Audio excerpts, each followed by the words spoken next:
અહીંયા કાગળ ફસાઈ ગયેલું છે એને આપણે ધીમે રહીને આ ચકડી ફરીને આવેલી ગોળ ગોળ એને આમ ફરાવીને એ કાગળને આપણે કાઢી લેવાનું. આ જો દેખાય છે અહીંયા બરાબર. પછી આ બાજુ આ છે ચેરો બરાબર છે. ચેરો અહીંયા કાગળ મૂકવાનું બરાબર છે.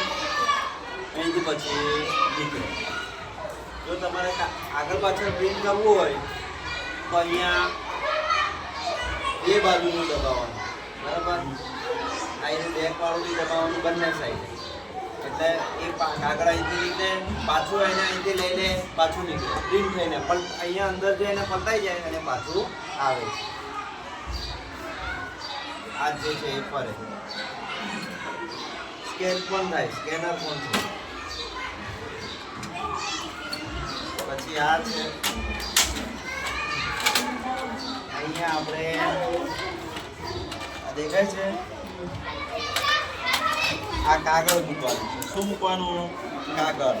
હવે તમારી પાસે કઈ સાઈઝના A4 છે કે લીગલ છે કે A6 છે, જે સાઈઝના કાગળ હોય એ સાઈઝના કાગળને આપણે અહીંયાથી સેટિંગ કરવાનું બરાબર છે. આ નાનો કાગળ હોય આપણે ફોટા કાઢવાના હોય ને, ફોટાનું કાગળ નાનું આવે ને એટલે આ આટલું કરીને મૂકી દેવાનું.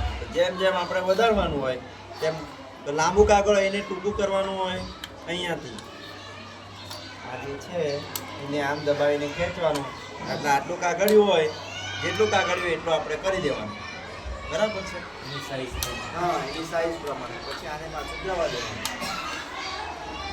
ખબર પડી જાવ હે? હા, તારે ત્યાં છે ને પ્રિન્ટર